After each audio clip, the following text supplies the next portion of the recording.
بسم الله الرحمن الرحيم يا أيها الرسول بلغ ما أنزل إليك من ربك وإن لم تفعل فما بلغت رسالته والله يعصمك من الناس إن الله لا يهدي القوم الكافرين.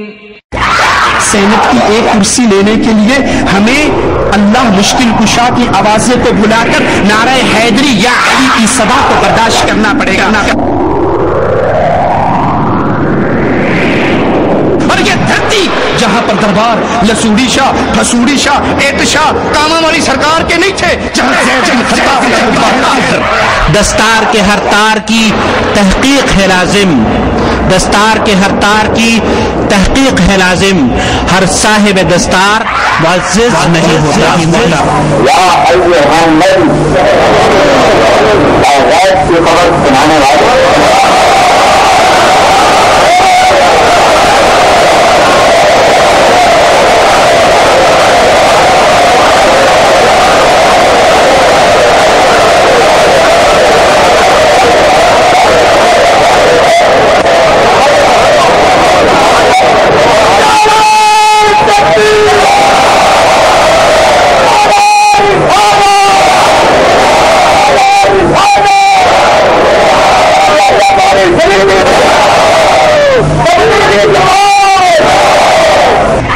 جو یا علی مدد کا نعرہ لگاتا ہے کیا وہ رب کو گالی نہیں دے رہا؟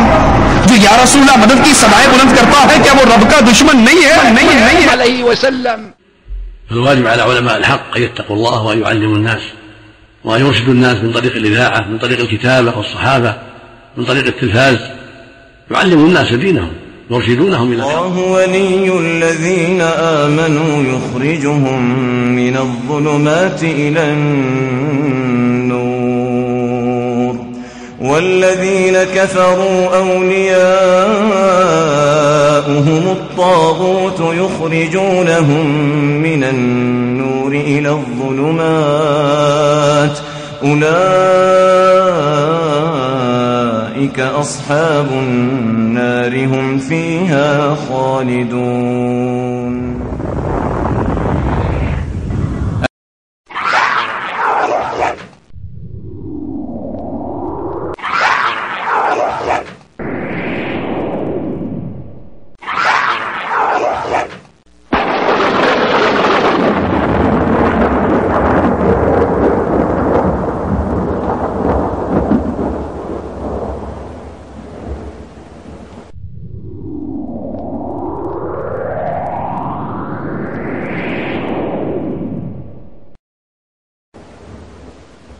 ہم آج کی نشست کو آگے بڑھاتے ہوئے دوسری تقریر کی جانب اپنا رخ کرتے ہیں.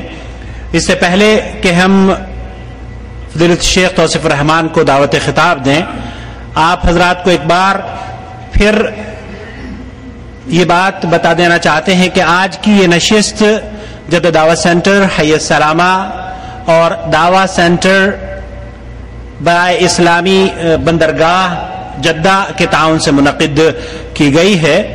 اللہ رب العالمین سے ان اداروں کے لیے اور ان اداروں کے ذمہ داران کے لیے اور علماء کرام کے لیے خاص طور پر رمضان المبارک میں آپ تمام سے درخواست ہے کہ دعا کیا کریں، جن کی وجہ سے یہ مجلسیں منعقد ہو رہی ہیں اور ہم لوگ دین کا علم سیکھ رہے ہیں. اللہ رب العالمین ان اداروں کے ذمہ داران کو جزائے خیر عطا فرمائے. اللہ رب العالمین نے قرآن کریم میں ارشاد فرمایا ہے قل جاء الحق وزهق الباطل ان الباطل كان زهوقا. حضرات گزشتہ درس میں اسی مسجد سے ایک آواز حق بلند ہوئی اور اللہ کے فضل و کرم سے گمراہی کے دبیز پردوں کو چیرتی ہوئی چلی گئی، کیونکہ ہمارا مقصد حق کی آواز کو بلند کرتے ہوئے ان حقائق سے آپ کو متعارف کرانا ہے جن کے اوپر گرد و غبار ایسے مبلغین نے ڈال دیا ہے جو اس دنیا میں امام معصوم کے درجے پر فائز ہو چکے ہیں. ان کی زبان سے نکلا ہوا ہر لفظ حق سمجھا جانے لگا ہے، جبکہ حق اللہ کی کتاب اور اس کے پیارے رسول صلی اللہ علیہ وسلم کی سنت ہے۔ ہماری دعوت قرآن و سنت کی دعوت ہے۔ کتاب و سنت کی فکر کو تعویر فاسد اور تقلید عامہ جیسی چیزوں سے پاک رکھنا ہماری جدوجہد ہے۔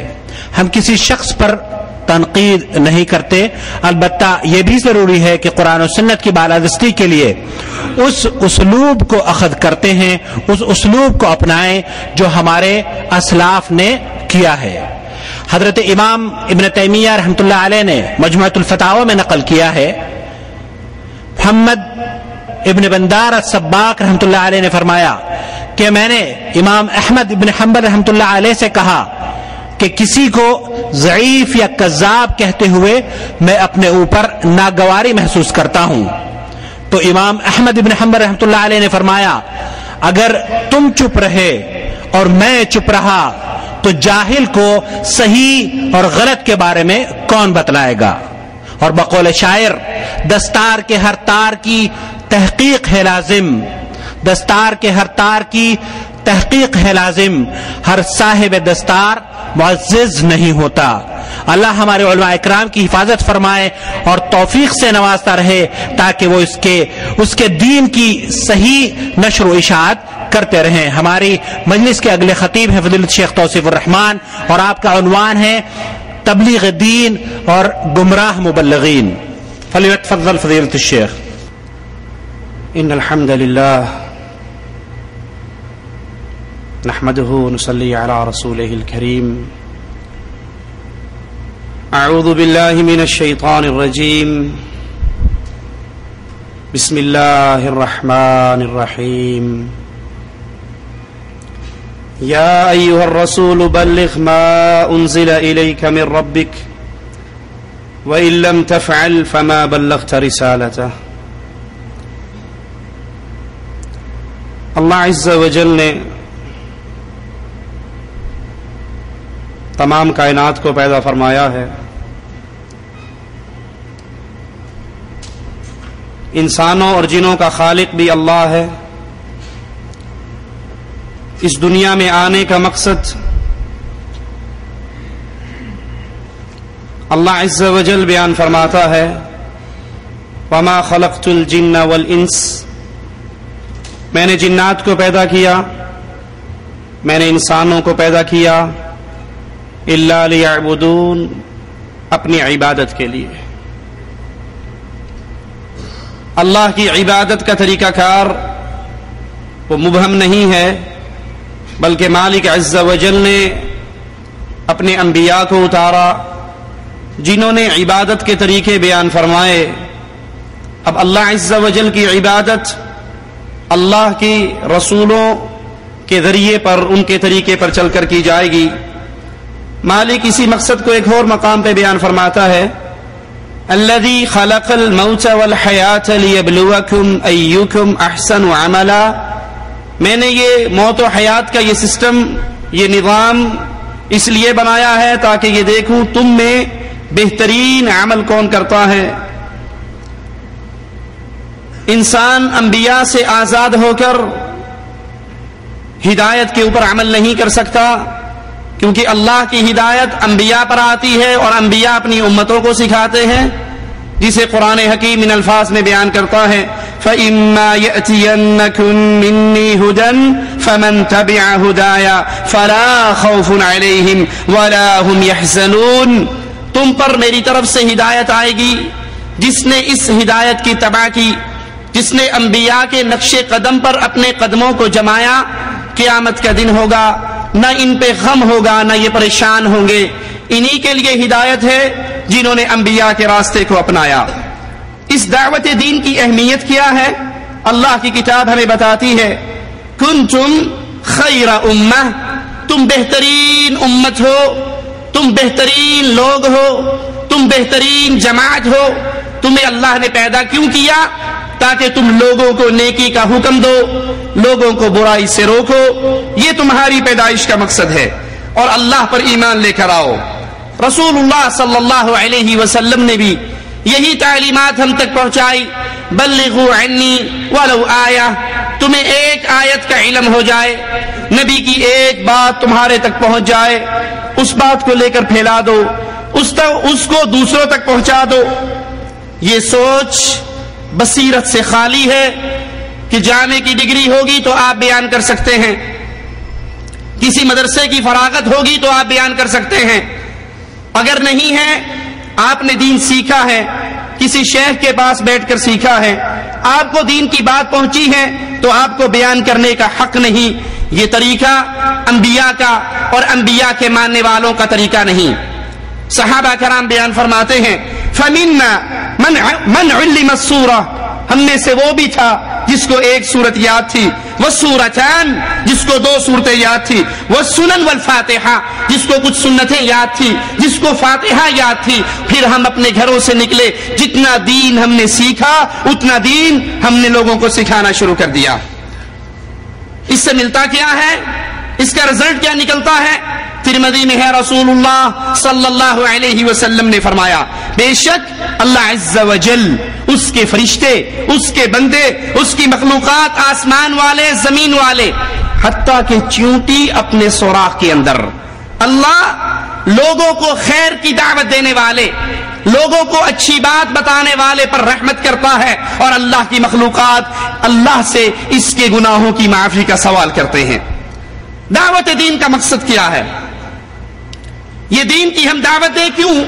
کیا مقصد ہے؟ سارے لوگ نمازی بن جائیں، سارے لوگ حاجی بن جائیں، سارے زکات دینے لگ جائیں، سارے جہاد کے لیے تیار ہو جائیں؟ یہ دعوت کا مقصد نہیں ہے لوگوں. دعوت کا بنیادی مقصد اپنے ذہن میں ہمیشہ پختہ کر کے رکھنا، کبھی نہ بھولنا. وَلَقَدْ بَعَثْنَا فِي كُلِّ أُمَّةٍ رَسُولًا أَنِ اعْبُدُوا اللَّهَ. دعوت کا پہلا بنیادی مقصد اللہ کی عبادت کی جائے، اللہ کی توحید کو سمجھا جائے، اللہ کی توحید کو عام کیا جائے، اللہ کی توحید کو بیان کیا جائے. بس معاملہ ختم. لوگوں سے کہیں لا الہ الا اللہ پڑھ لو، معاملہ ختم ہو گیا؟ نہیں. وَاجْتَنِبُوا الطَّاغُوتَ، اللہ کے علاوہ جس کی عبادت کی جا رہی ہے، جس کے لیے سجدے ہیں، جس کے لیے رکوع ہے، جس کے لیے ذبح ہے، جس کے لیے نذر ہے، جس کے لیے نیاز ہے، جس کے لیے قربانیاں ہیں، اللہ کے علاوہ جس کو پوجا جا رہا ہے، یہ طاغوت ہے. اللہ کی عبادت کرو اور اس طاغوت کا انکار کرو. مگر افسوس آج اکثر مبلغین کی، تبلیغ کرنے والوں کی سوچ اور انداز بدل گئے. وہ بنیادی نقطہ جس کو مالک کہتا ہے وَلَقَدْ بَعَثْنَا فِي كُلِّ أُمَّةٍ رَسُولًا، ہم نے تو ہر امت میں رسول کو بھیج کر پہلی دعوت ہی یہ سکھائی تھی أَنِ اعْبُدُوا اللَّهَ. وہ انداز بدل گئے. وہ توحید کی دعوت 2-2 گھنٹے کی تقریریں سن لیجئے، 3 دن کے اجتماع اٹینڈ کر کے دیکھ لیجئے، آپ کو لا الہ الا اللہ کی دعوت دینے والا خال نظر آئے گا. وہاں پر تبلیغ کی دعوت ہے، وہاں پر چلے کی دعوت ہے، وہاں پر سہروزے کی دعوت ہے، وہاں پر لڑنے اور مرنے کی دعوت ہے، زمینوں کو آزاد کرانے کی دعوت ہے، کشمیر بنے گا پاکستان کی دعوت ہے، وہاں پر قربانی کی کھالیں اکٹھی کرنے کی دعوت ہے. لیکن لا الہ الا اللہ کی دعوت نہیں ہے، توحید کی دعوت نہیں ہے. اور ظلم در ظلم توحید کی دعوت بھی چھٹ گئی، توحید کے دشمنوں کو اپنے گلے بھی لگا لیا گیا. جلسہ ہوتا ہے، اجتماع ہوتا ہے، اشتہار چھپتے ہیں. ہمارے اس اجتماع میں سب مذہبی اور سیاسی قائدین خطاب فرمائیں گے. خطاب فرمانے آتے ہیں مفتی منیب الرحمان، خطاب فرمانے آتے ہیں عبد الجلیل نقوی شیعوں کا امام، خطاب فرمانے آتا ہے اسد نورانی شاہ احمد نورانی کا بیٹا. وہ توحید کی ساری دیواریں جو محمد نے کھڑی کی تھی صلی اللہ علیہ وسلم، اہل شرک اور اہل کفر کے درمیان ہم نے ان دیواروں کو ہٹا دیا ہے. ان اہل کفر سے، اہل شرک سے بغلگیر ہیں. کیوں؟ اجی آپ نہیں سمجھتے متحدہ مجلس عمل میں اکٹھے ہونے کے لیے ہمیں ان کے ہاتھوں میں ہاتھ ڈالنا پڑے گا. سینٹ کی ایک کرسی لینے کے لیے ہمیں اللہ مشکل کشا کی آوازیں کو بھلا کر نعرہ حیدری یا علی کی صدا کو برداشت کرنا پڑے گا. آپ نہیں سمجھتے نا، ووٹ کا سیزن ہے، الیکشن کے دن ہے، الیکشنوں میں ہم نے ووٹ لینا ہے. میں MNA اور MPA کی سیٹ پہ کھڑا ہوں، اگر میں نے لا الہ الا اللہ کا یہ ترجمہ کر دیا، اللہ کے علاوہ مشکل کشا نہیں، حاجت روا نہیں، غوث اعظم نہیں، بگڑی بنانے والا نہیں، کشتی پار لگانے والا نہیں، مولوی صاحب پھر میں نے ووٹ دے گا کون؟ میری صندوقڑی تو خالی رہ جائے گی. ہم نے ووٹوں کے لیے، ہم نے سینٹ کی کرسیوں کے لیے، ہم نے قربانی کی کھالوں کے لیے، ہم نے الیکشن میں چند سیٹیں لینے کے لیے حجویری کی قبر پہ شرک کا اڈا قائم کرنے والے کے ہاتھوں میں ہاتھ دیے.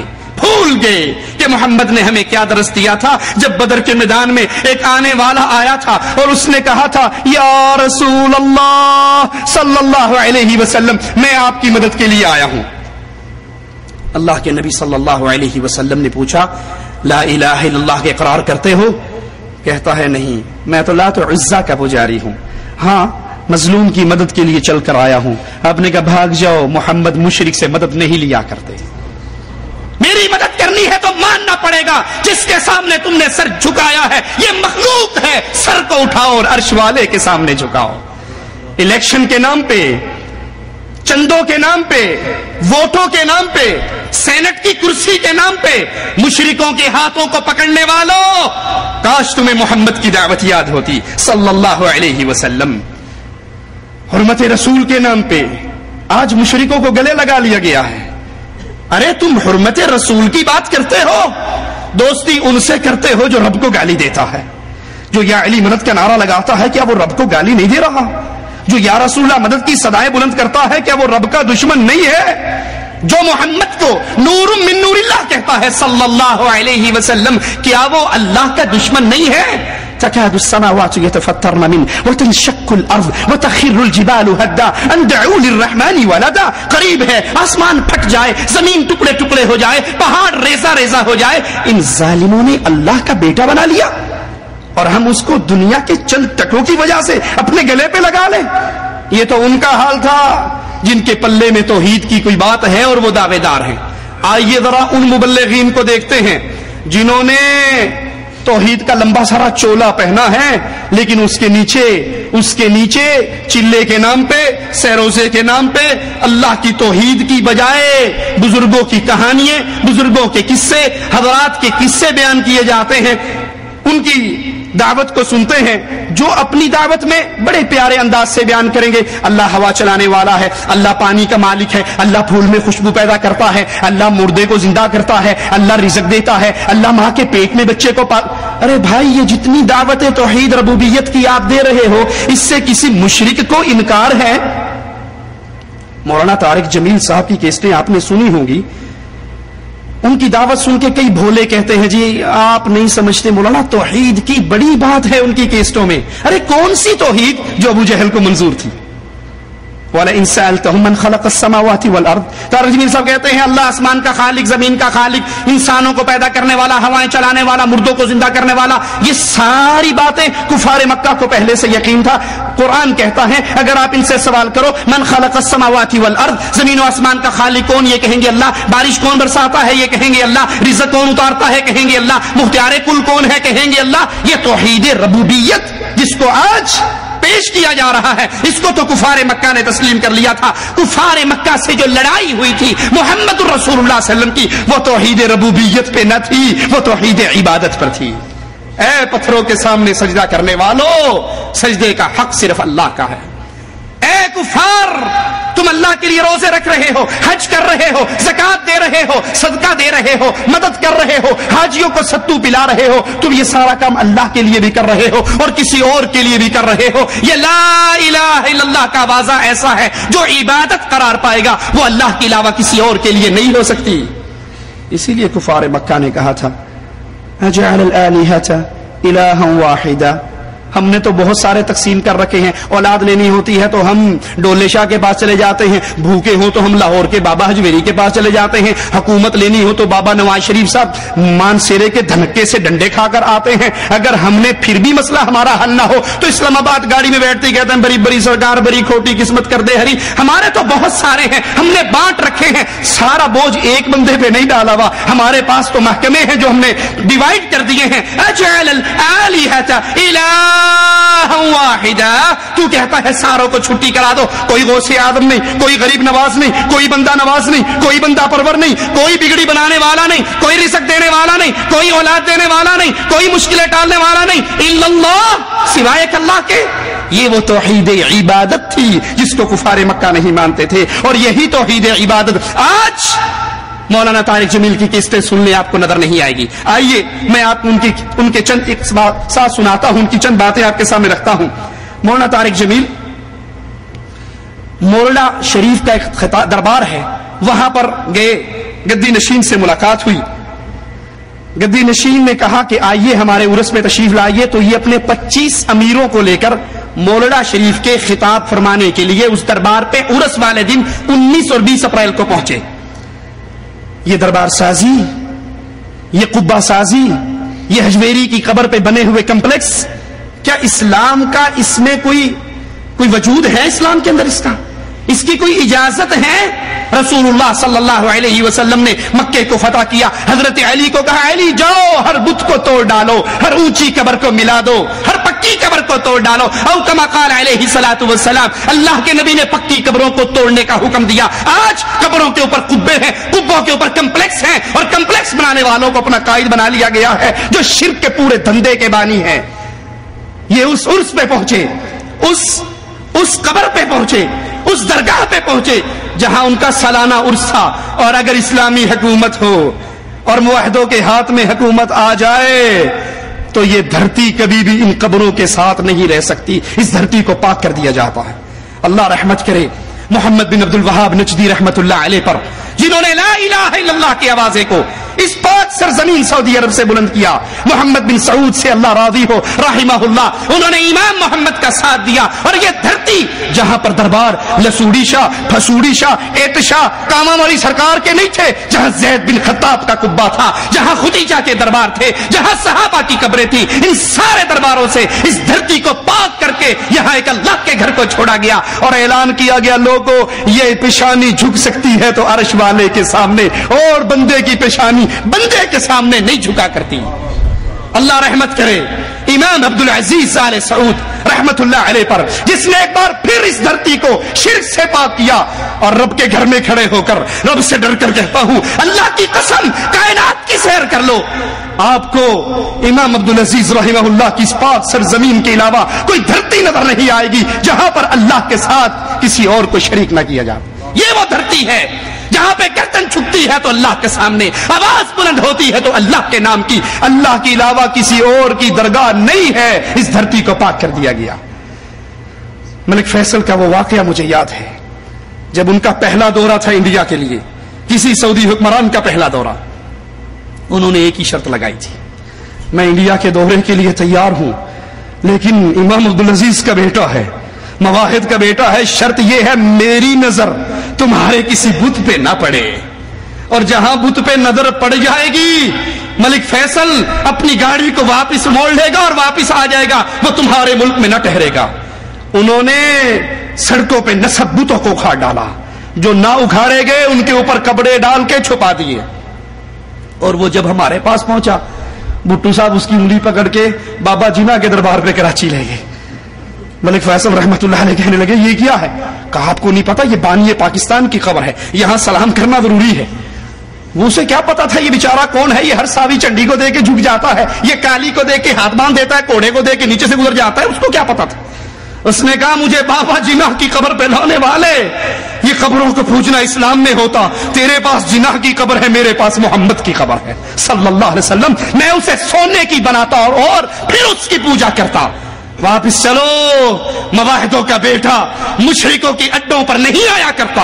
ارے محمد سے نہیں کہا تھا صلی اللہ علیہ وسلم, ایک صحابی نے 200 اونٹ ذبح کرنا چاہتا ہوں مقام بوانا پر. پہلا سوال میرے نبی کا, کیا وہاں پر کسی دور میں کوئی دربار تو نہیں تھا, کوئی بت تو نہیں تھا, بتوں کی پوجا تو نہیں تھی وہاں پر کوئی میلہ تو شریف نہیں لگتا تھا؟ صحابی نے کہا نہیں. پوچھنے کا مقصد کیا ہے؟ اب تو اللہ کے لیے کر رہا ہے, دیکھنے والا کہہ سکتا ہے شاہ صاحب کی یاد تازہ ہو رہی, یہ فلاں حضرت کی یاد تازہ ہو رہی. اگر وہاں پر اپنا صحیح کبھی پرانے زمانے میں کوئی قبر, کوئی دربار, کوئی عرس تھا تو محمد وہاں پہ ذبح کرنے کی اجازت نہیں دیتے. مولانا صاحب وہاں پر پہنچے اور گدی نشین نے مولانا طارق جمیل کے بارے میں کہا کہ میں نے صاحبزادہ حفیظ الرحمان بریلوی کی تقریر سنی اور مولانا طارق جمیل کی تقریر سنی, ایک بریلوی کی تقریر سنی, ایک دیوبندی حضرت کی تقریر سنی. مجھے ان دونوں کے درمیان حد دیوار, فاصل, بننا، کہتا یہ بڑے لفظ ہیں، مجھے تھوڑی سی بننی بھی نظر نہیں آئی. فرمایا انہوں نے جو اس کے رسالت اور محبت اولیاء میں ڈوبی ہوئی تقریر فرمائی، ایسے محسوس ہو رہا تھا کہ خاص کے پور تقریر کر حضرت مسجد الحرانی نے جو آخر پر تبصرہ فرمایا، جو فیصلہ فرمایا، کہنے لگے کہ میں نے زیادہ حفیظ الرحمان صاحب کی تقریر سنی ہے، میں نے طارق جمیل صاحب کا بھی کتاب سنا ہے. ایک ہوتا ہے حد فاصل، دیوار، پہاڑ، بننا، مجھے تو ان دونوں کے درمیان ایک بنی بھی نظر نہیں آئی. اور اگر یہی تبدیلی نکل ہے ہمارا بھی اور ان کا بھی، تو پھر کیوں نہ ایسا ہو کہ کسی ایک ہی پلیٹ فارم پر اللہ اور کالی کبھی والے کو یاد کر لیا جائے.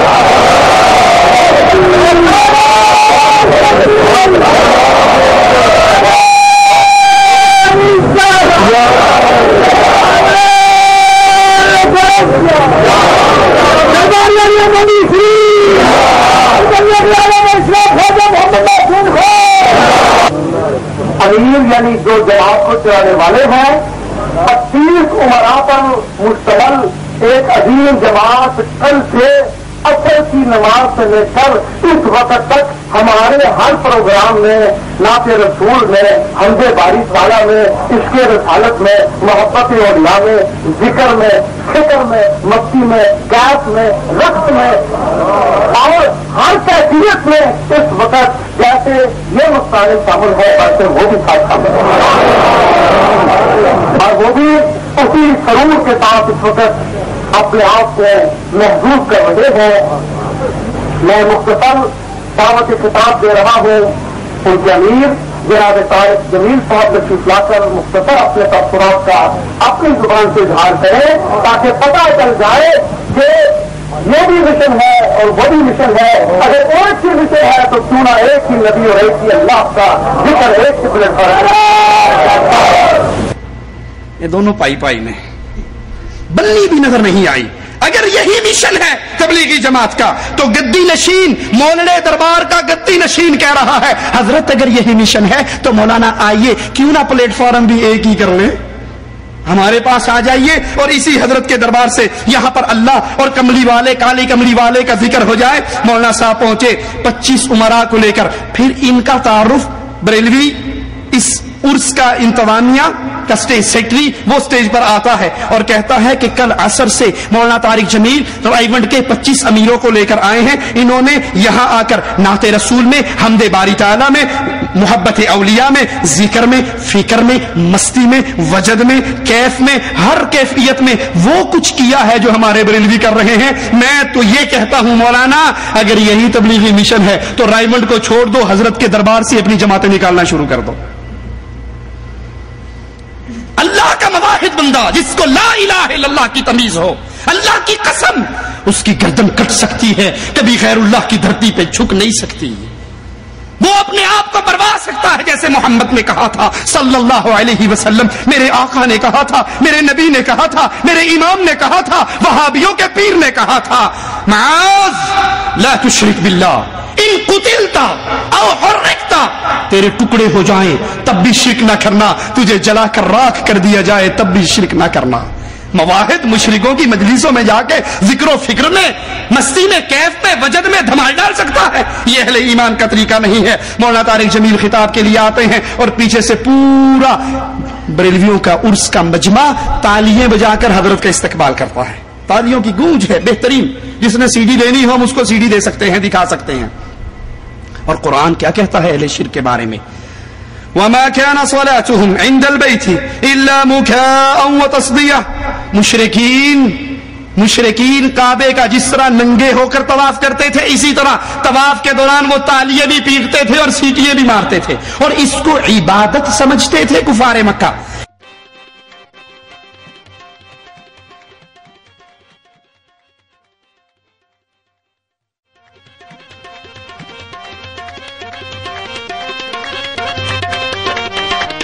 سرکار فرماتے نے پاویں کو شیعہ ہے، پاویں کو سنی ہے، پاویں کو وہابی ہے، جڑا کوئی تمال نہیں پا رہا وہ علی پاک دا منکر ہے، جڑا علی پاک دا منکر ہے سرکار کہندے نے میں سرکار نوری پوری والے دی قسم کھا کے کہنا کہ او دی حشر میں بخشش نہیں ہونی. میں دعویٰ کر کے کہنا سرکار کہندے او دی کبھی بخشش نہیں ہونی جہاں کمال نہیں پائے گا. ان تالیوں کے بجانے کو، ان سیٹیاں مارنے کو کفار مکہ عبادت سمجھتے تھے. آج جائیے درگاہوں کی منظر کو دیکھ لیجئے، وہاں بھی صوفیاء جوہلا ڈھول پیٹ رہے ہیں، چمٹے بج رہے ہیں، تالیاں بج رہی ہیں. جیسے مولوی طارق جمیل کے آنے پر تالیاں بجائے گی.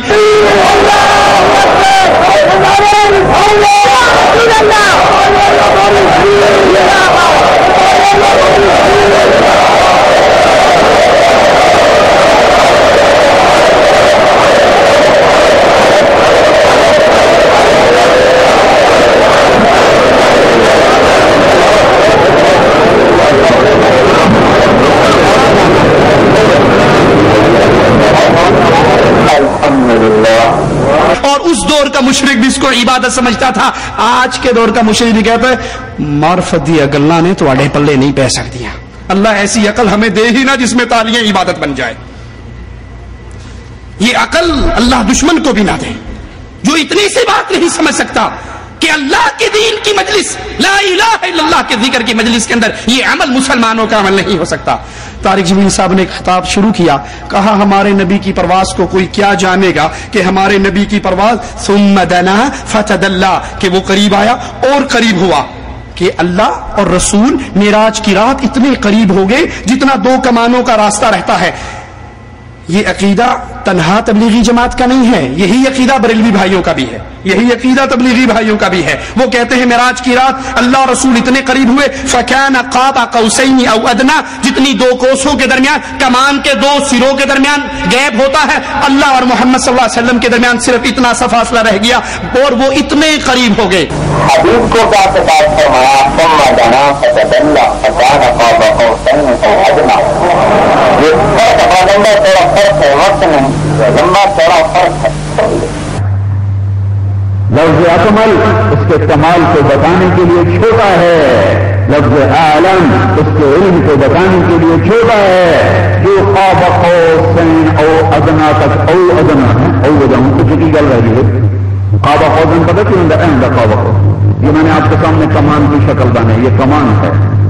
یہ لکڑی یہ بکرے کی آنکھ ہوتی تھی، ادھر تیر رکھ کر اس کو یوں چلاتے تھے. اینو عربی قاب آخیا جاتا ہے، اینو عربی قاب آخیا جاتا ہے. قاب اب اب صلح ہو رہی ہے، 2 قبیلے لڑ کے تھک کر صلح ہو رہی. صلح کیسے ہوتی تھی؟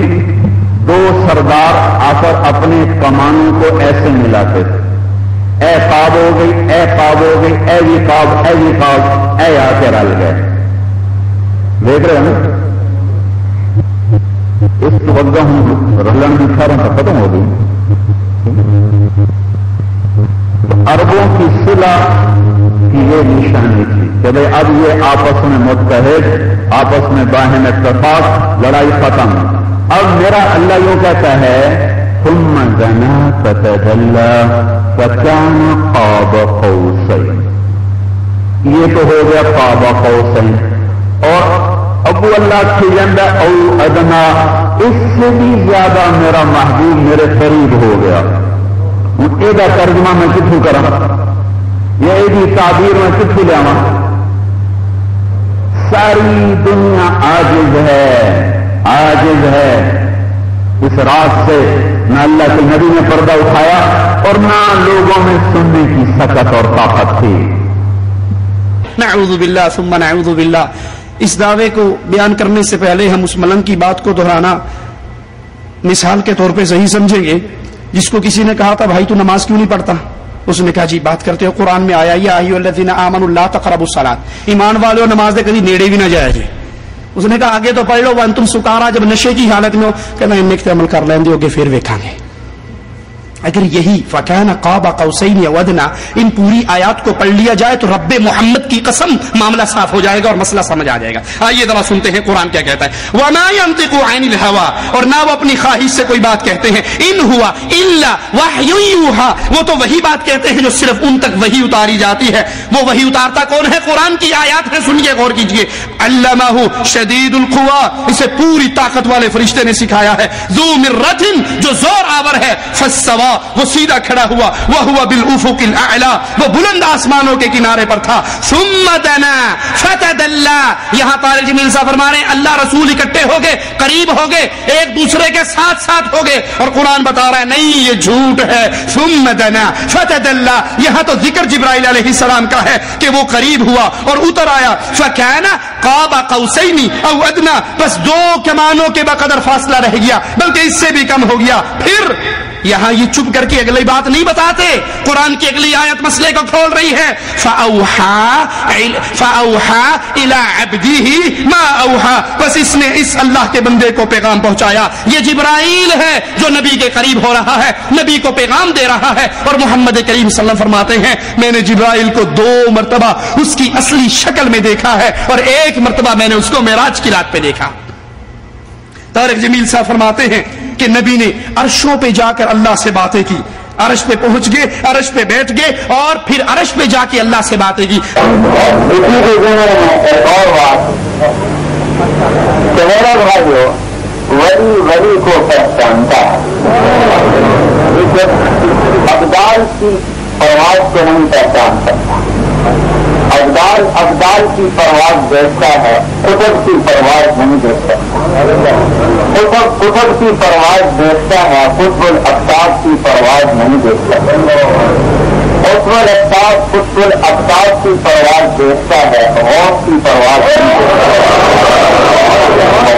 غوث کی پرواز دیکھتا ہے, نبی کی پرواز نہیں دیکھ سکتا. نبی کی پرواز دیکھتا ہے, خاتم الانبیاء کی پرواز. اپنے نبی کو صرف اللہ نے جانا اور کسی نے نہیں جانا. حدیث کا ترجمہ نہیں ہو سکتا. آپ نے عرشوں پہ عرض کی یا اللہ ایک فقط ابراہیم خلیلہ, آپ نے ابراہیم کو خلیل بنایا. موسیٰ کلیمہ, موسیٰ کو کلیم بنایا.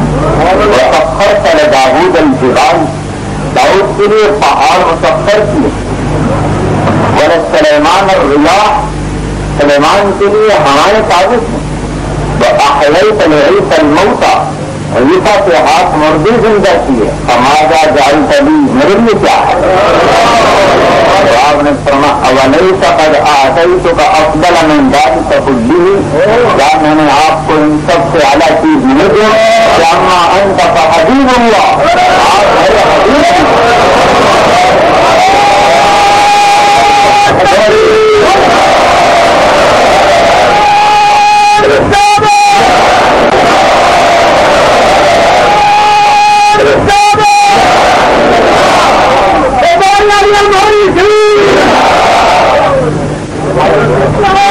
اور فرمایا اگلی بات وما ذکرت الا ذکرت معی, اور میرے حبیب میرا ذکر مکمل ہو ہی نہیں سکتا تیرے ذکر کے بغیر.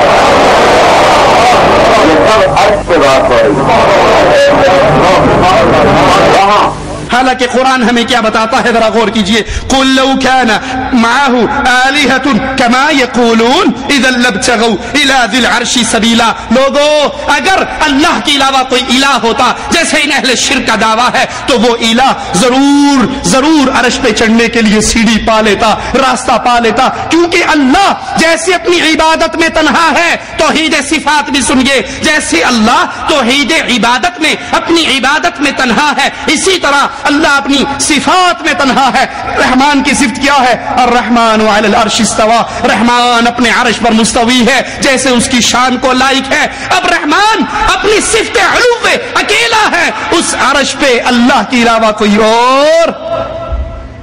منتظر عباس نقوی کی کتاب چھپی کراچی راولپنڈی سے, حفاظت قرآن. وہ کہتا ہے جب اللہ کے نبی معراج پہ گئے نا, عرش پہ پہنچے تو عرش پہ ایک پردہ پڑا ہوا تھا. اللہ کے نبی نے کہا اللہ یہ پردہ کیسا ہے؟ کہا ایسے واسطے تن اتنے سدے ہے, پردہ ہٹا، پیچھے مولا علی بیٹھے ہوئے تھے. کہا اس علی کی ولایت بتانے کے لیے یہاں بلائے. یا ایھا الرسول بلغ ما انزل الیک فی ولایت علی. علی کی ولایت جا کر تو بھی مدینے کے اندر مولا علی کے نعرے مار دے.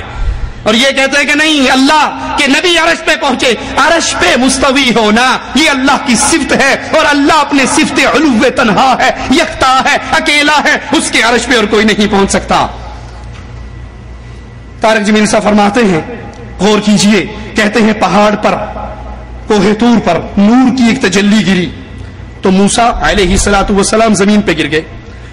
موسیٰ علیہ الصلوۃ والسلام کوہ طور پہ پڑنے والی تجلی کو برداشت نہیں کر سکے. یہ اس کی پرواز تھی. اور میرے نبی کی پرواز کیا تھی کہ اللہ نے عرش پہ اپنے حبیب کو بلا کر کیا کہا، یا حبیبی ادنو منی. اللہ کے نبی عرش پہ پہنچ گئے، اللہ بھی عرش پہ ہے، نبی بھی عرش پہ ہے، اور اللہ کہہ رہا ہے میرے حبیب اور آگے آ جاؤ. اللہ نبی کھسک کے تھوڑے اگے ہوتے ہیں، وہ پھر کہتا ہے اور اگے آ جاؤ، یا حبیبی ادنو منی. نبی اور آگے ہوتے ہیں، اللہ پھر کہتا ہے یا حبیبی ادنو منی، اے میرے حبیب اور آگے آ جاؤ. موسیٰ علیہ السلام پر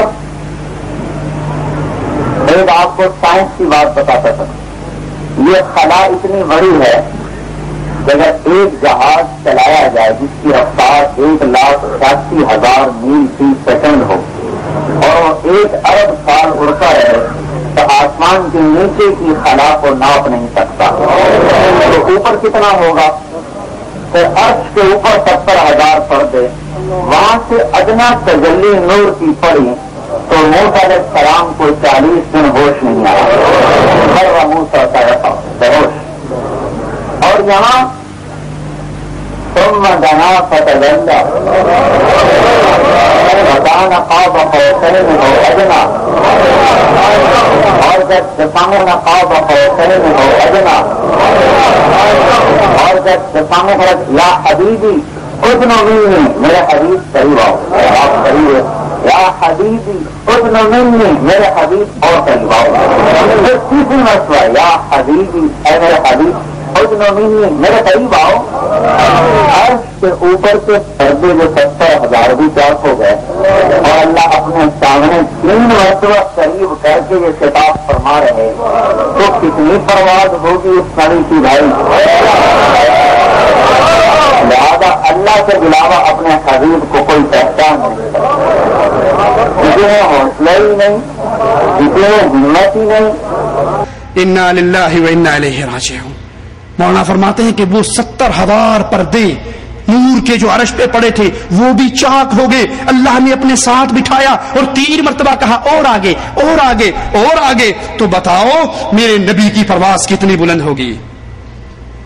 پہلی بات مولانا کاش آپ نے یہ قصہ سناتے ہوئے کسی ایک حدیث کا نام ہی بیان کر دیا ہوتا کہ یہ حدیث فلاں کتاب کے اندر موجود ہے جس سے میں نے یہ قصہ پڑھا. پہلی بات اللہ اپنی صفت علو میں تنہا ہے، یکتا ہے، اللہ اپنے عرش پر مستوی ہے، اللہ کی کوئی مخلوق اللہ کے عرش پہ نہیں جاتی. اور دوسری بات قیامت کی دیواروں تک مولا طارق جمیل اس قصے کا، اس جھوٹے واقعے کا کوئی ثبوت نہیں دے سکتے، کہیں پر اس کی دلیل نہیں مل سکتی. ہاں انہی کے بھائیوں سے مل سکتی ہے. مولوی طاہر القادری صاحب کی میں ایک CD دیکھ رہا، اس کے اندر وہ میرا لاہور میں ایک تقریر کی، انہوں نے معراج کا واقعہ بیان کیا اور اس واقعے میں کہتے ہیں کہ اللہ کے رسول صلی اللہ علیہ وسلم چلے مسجد اقصی سے چلے، نور کا چولا اتار دیا، بشریت کا چولا اتار دیا، عرش مولا پر پہنچے، نورانیت کا چولا اتار دیا، عرش مولا سے اور اوپر گئے.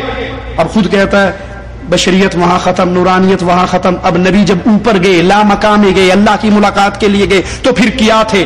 نہ نور تھے نہ بشر تھے، پھر کیا تھے؟ تو شیر پڑتا ہے ہیکے جڑا ہی ہک کو دوجا نے او کافر تے مشرک ہے کہ اللہ اور محمد عرشوں سے اوپر جا کر ایک ہو گئے، جو 2 کہے گا وہ کافر ہے. اور پھر ایک کیسے ہوئے؟ وہ کہتا اللہ کے نبی نے عرش کو چھوڑا، اللہ نے کہا عرش کو چھوڑ آگے آ، پھر نبی اور آگے گئے، اللہ اوپر سے اتر رہا ہے، نبی نیچے سے جا رہے ہیں. یہاں پہنچتے پہنچتے نبی نکڑ پہ پہنچے، اللہ باہر آیا، اپنے حبیب کو کہا حبیب اندر آ، حبیب اندر آ، بڑی پیاری جگہ ہے. حبیب اندر آیا، اللہ نے دروازہ بند کر دیا، کہا اس کے بعد کیا ہوا تمہیں کوئی خبر ہی نہیں ہے. کیا خبر؟ تم نور و بشر میں جگڑتے رہتے ہو. ارے ایک مقام وہ آتا ہے عالم خلق میں جہاں بشریت بھی علائق میں داخل ہے اور نورانیت بھی علائق میں داخل ہے. وہاں جانے کے لیے بشریت سے بھی نکلنا پڑتا ہے اور نورانیت سے بھی نکلنا پڑتا ہے. جب لامکان پہ پہنچے تو مصطفیٰ جب عالم عرش پہ آئے تو بشریت کا لباس اتار دیا تھا. جب عرش پر آئے تو بشریت کا لباس اتار دیا تھا، اور جب عرش والوں کو چھوڑ کر لامکان میں گئے نورانیت کا لباس بھی اتار دیا تھا. اب کون سا لباس رہ گیا؟ ہائے ہائے، ایک ہے ایک ہے ایک ہے ایک ہے ایک ہے ایک ہے، جیڑا ایک کو ڈو کر جانے وہ کافر تے مشرک ہے. فرمایا دو کمانوں کا فاصلہ، ایک دنا کی کمان تھی وہ جو ادھر سے آ رہا تھا، ایک اس کی کمان تھی، ایک فتد اللہ جو ادھر سے آ رہا تھا بلانے والا، ایک جانے والے کی کمان تھی، ایک بلانے والے کی کمان تھی. جب دونوں ہاتھ دو کمانوں کی مانند مل جائیں تو دو کمانوں کا ملنا مثل معان کا ہو جاتا ہے، مثل معان کا ہو جاتا ہے.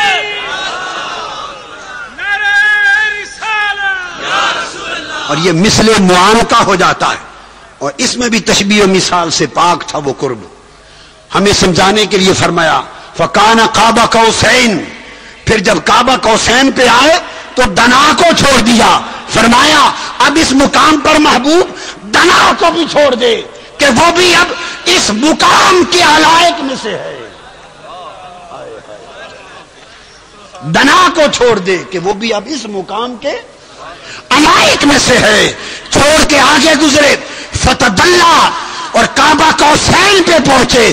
فرمایا محبوب اب تدلہ کو چھوڑ دے، وہ بھی اس مقام کے علائق میں سے ہے.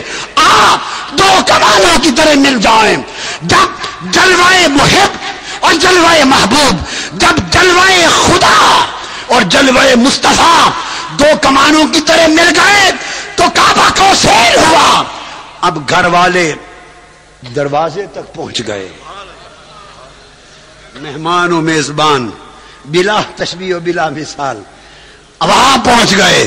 فرمایا محبوب اب یہاں تک تو ایک بیان تھا، یہاں تک مثالیں تھیں، اب اس سے آگے وہ کچھ ہونے والا ہے کہ اس کے بیان کے لیے مثال نہیں جو لوگوں کو بتا.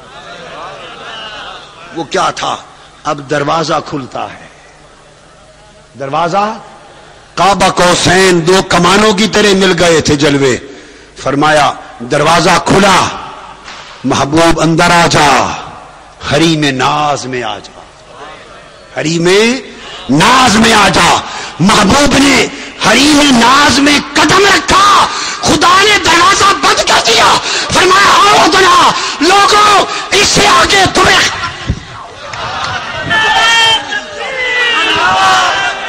انا للہ و انا الیہ راجعون لا حول ولا قوة الا باللہ.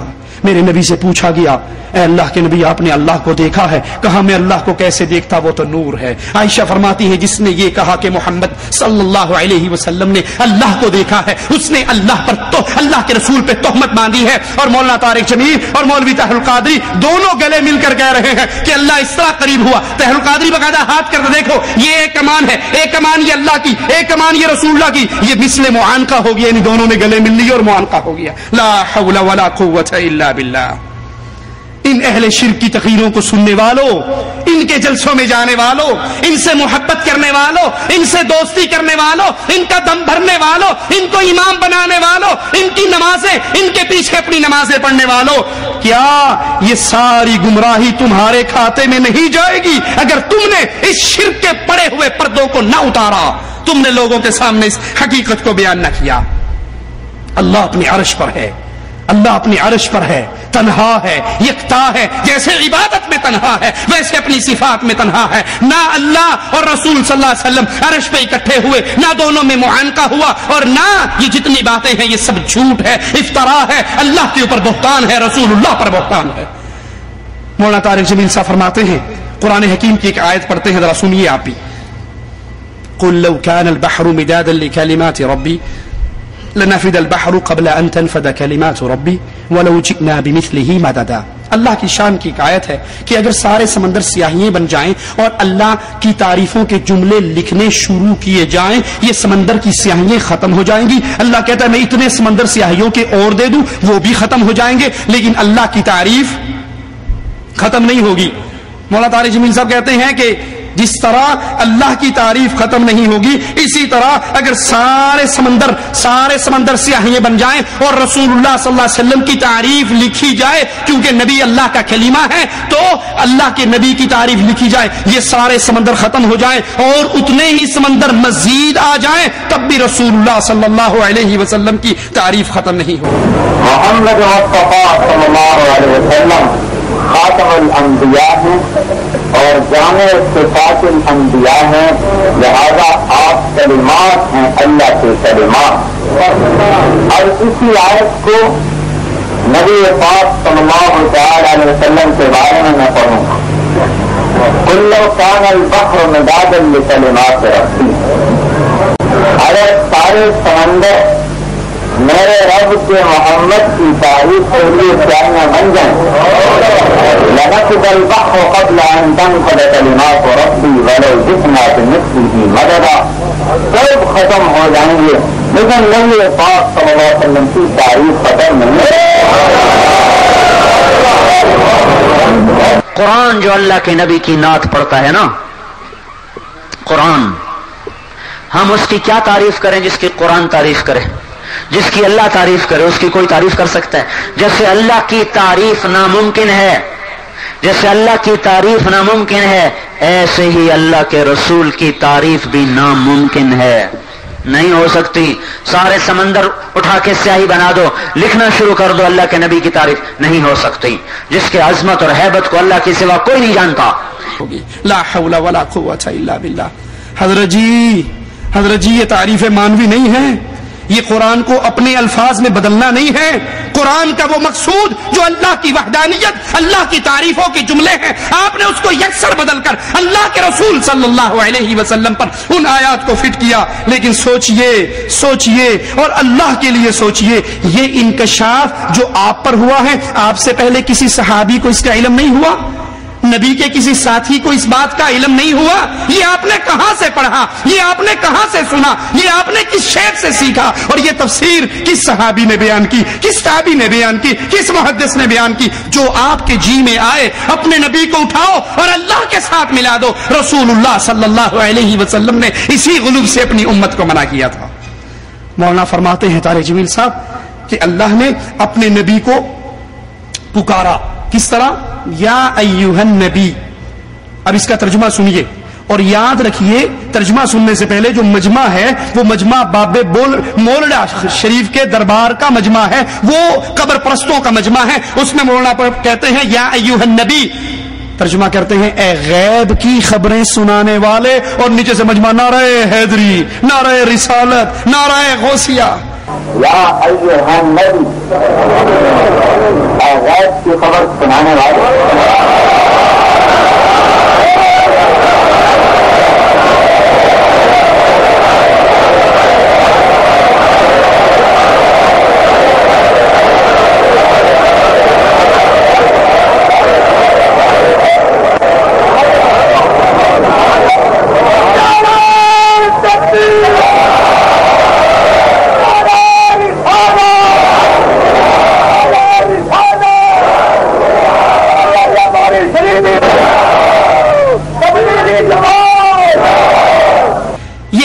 کی خبر سنانے والے یا ایھا النبی میں سے کس حرف کا ترجمہ آپ نے کیا ہے، کس لفظ کا ترجمہ کیا ہے؟ کیا یہ اللہ کے قرآن کو اپنی زبانوں سے موڑنا اور ٹرولنا نہیں ہے؟ لا حول ولا قوت الا باللہ۔ اگر یہ مطلب ہے، جیسے طاہر القادری صاحب کی جماعت کہتی ہے کہ ہر نبی کو نبا ہوتی ہے، ہر نبی کو نبا سے مراد غیب، ہر نبی کو نبا ہوتی ہے، تو چونکہ یا ایھا النبی سے مراد اے نبا والے، تو غیب کی خبر تو اگر ہر نبی کو نبا ہوتی ہے، نبوت سلیمان علیہ السلام کے پاس ہے، نبا ہدہد کے پاس ہے، تو کیا ہدہد کو بھی نبوت کا درجہ دو گے؟ کہو گے ہدہد علیہ السلام اللہ کے نبی صلی اللہ علیہ وسلم کے نام سے؟ یہ غلط ترجمہ، اور عجیب بات، یہ ترجمہ